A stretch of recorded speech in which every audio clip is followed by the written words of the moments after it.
আসসালামু আলাইকুম রহমতুল্লাহি ওয়া বারাকাতুহু।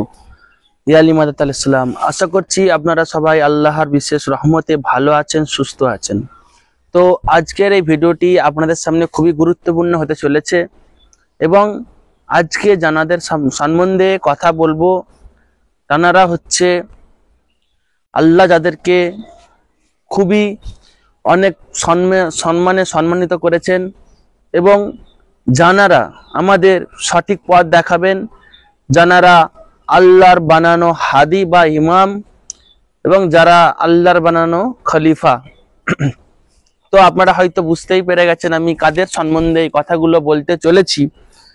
জানারা হচ্ছেন আমার প্রিয় নবীর মুহাম্মদ মুস্তাফা সাল্লাল্লাহু আলাইহি ওয়া সাল্লামের পবিত্র আহলে বায়ত। তো এখন অনেকে মনে করবেন আহলে বায়ত হচ্ছে নবীর সমস্ত ঘরোয়া নাই, মানে নবীর ব্লাড যার গায়ে বইছে তারাই হচ্ছে আহলে বায়ত, কিন্তু এটি সঠিক নয়।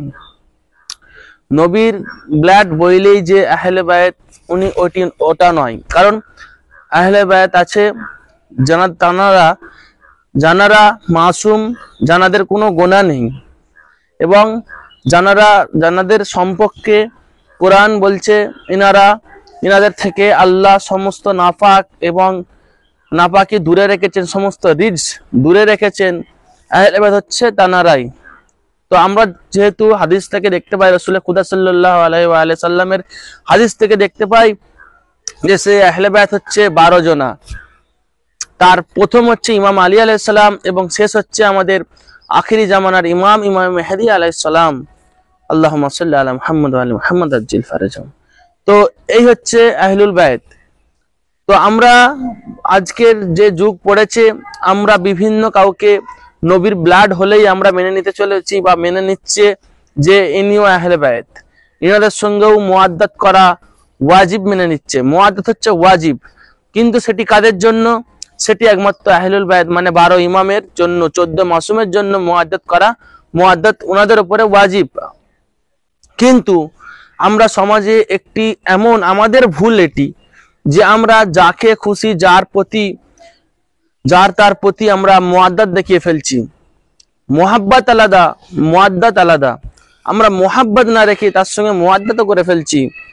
তো এটি আমাদের যেমন সবথেকে বড় ভুল, তেমন আরেকটি ভুল হচ্ছে আমরা আহলে বায়ত ছাড়া অন্য কারোর কাছে গিয়ে জান্নাতে যাবার এবং সঠিক পথ দেখানোর আশা রাখছি, যেটি আরো বড় ভুল। কারণ আমাদের প্রিয় নবী মুহাম্মদ মুস্তাফা সাল্লাল্লাহু আলাইহি ওয়া সাল্লাম বলে গিয়েছেন যে আমি যাবার পরে 12 জনা আমার বানানো বলাটা আমার একটু ছোট হয়ে যাবে জিনিসটা। আল্লাহ বানানো 12 জন জানাসির আসবে, আমার 12 জন খলিফা আছে, যার প্রথম হচ্ছে ইমাম আলী এবং শেষ হচ্ছে ইমাম মেহেদী আলাইহিস সালাম।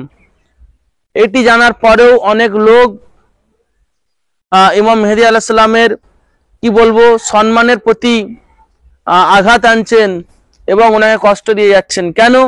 কারণ রাসূলুল্লাহর এই হাদিসটি থাকার পরেও মানুষ এমনই তারা যাকেই ধরুক না কেন, যাকেই পীর মানুক বা হুজুর মানুক, যা খুশি মানুক বা পথ প্রদর্শক মানুক, এটি জানার পরেও যে রাসূল খুদা বলে গেছেন আমার পরে 12 জন ইমাম আসবেন, 12 জন জানাসির আসবেন, 12 জন ইসলামের খলিফা আসবেন, তার মধ্যে প্রথম আলী এবং দ্বিতীয় মেহেদী।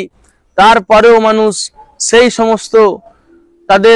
সেই সমস্ত ব্যক্তিদের ইমাম বলছেন, কেউ বলছেন পথ প্রদর্শক, কেউ বলছেন আমাদের ইনাদের সঙ্গে মুআদ্দাত করা ওয়াজিব। এই সব ভুল ভ্রান্তিগুলো তাদের দিমাগে রয়ে গিয়েছে, যেটি সম্পূর্ণ ভুল। কারণ তারা যদি এই কথাটি ঠিক বলে মেনে নেয়, তাহলে রাসূল খুদার হাদিসটি কি হবে সেটি তাদের কাছে ভুল বলে পরিগণিত হয়েছে।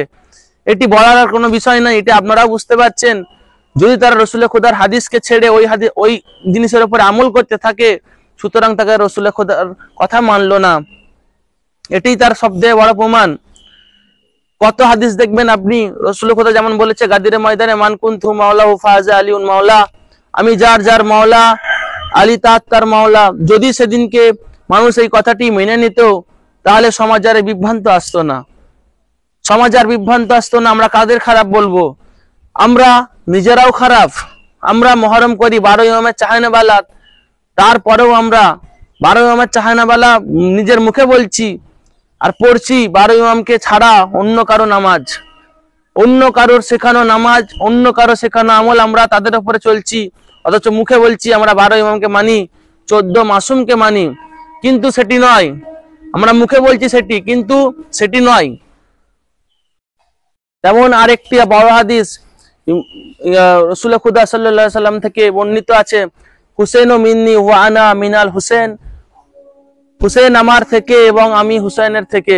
সুতরাং আজকে যদি আপনারা এই দুজনের মধ্যে যে কোনো একজনকে ছেড়ে দেন তো নয় তাকে পাবেন, এবং রসুল হয়তো ইমাম হুসেন আলাইহিস সালামকে ধরেছেন কিন্তু রাসূল খুদাকে ছেড়ে দিলেন। সুতরাং ইনারা বলছে আমরা দুজনেই এক। ইমাম হুসেন, রাসূল খুদা বলছেন হুসেন আমার থেকে এবং আমি হুসেনের থেকে। এদের দুজনের মধ্যে দুজনকে আপনাকে ভালোভাবে লক্ষ্য রাখতে হবে রাসূল খুদা এই হাদিসটার মধ্যে কি বলতে চেয়েছেন। আমরা অনেকেই খালি মুখে বলি আমরা 12 ইমামকে মানি, 14 মাসুমকে মানি, আর কাজকর্ম করি আমরা তাদের বিরুদ্ধে, ওনাদের বিরুদ্ধে গিয়ে। ওনারা যেভাবে নামাজ পড়তে বলে গিয়েছেন, ওনারা যেভাবে রোজা রাখতে বলেছেন, আমরা সেভাবে রাখছি না। আমরা কিরকম ভাবে রাখছি? আমরা ওনারা যেভাবে ফিতরা দিতে বলেছে আমরা সেটাও মানছি না, আমরা সেটাও মানছি না। আমরা মুখে খালি বলছি আমরা 12 ইমামকে মানি, আমরা মুখে বলছি 14 মাসুমকে মানি, কিন্তু 14 মাসুম যে সমস্ত আমলের কথা বলে গিয়েছে, যেভাবে দিন ইসলামের কথা বলে গিয়েছে, যেভাবে নামাজ পড়তে হবে, যেভাবে রোজা রাখতে হবে, যেভাবে হজ করতে হবে, যেভাবে ফিতরা দিতে হবে, যেভাবে খুমস দিতে হবে, যেভাবে যাকাত দিতে হবে, আমরা সে সমস্ত আইন কানুন, সে সমস্ত কথাবার্তা না মেনে, না জেনে আমরা উনাদের যারা দুশ্মন তাদের কথা মেনে চলছি। এবং আমরা মুখে বলছি খালি 12 ইমামকে মানি, কিন্তু কাজেও কিন্তু আমরা সেই 12 ইমামের কথা মানছি না। সে আপনি বলুন, আমি বলুন, যেই বলুন, আমাদের পক্ষে ওনাদের সমস্ত কথা মেনে চলা খুবই কষ্টকর, খুবই অসম্ভবকর, কিন্তু আমরা চেষ্টা তো করতে পারি যে ওনারা যে সমস্ত কথা বলেছেন তার উপরে আমল করার। তো সুতরাং আপনারা হয়তো বুঝেই গেছেন আহলে বাইতের মর্যাদা সম্মান কতটুকু আল্লাহর কাছে।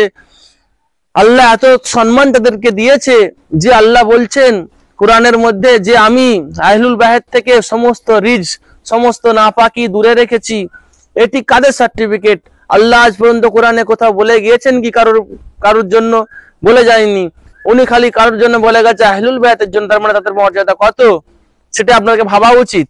সুতরাং যদি ওনারা নাপাক থেকে দূরে থাকেন সুতরাং ওনারা মাসুম, কিন্তু আমরা সাধারণ মানুষ তো মাসুম নয়। এবং আহলে বাইতের জন্য আল্লাহ আমরা দেখতে পাচ্ছি, আমরা কি বলছি একটু আগে আমি একটা কথাই চেয়েছিলাম যে রসুলের খুন ব্লাড হলেই তাকে আমরা আহলে বাইত মনে করছি।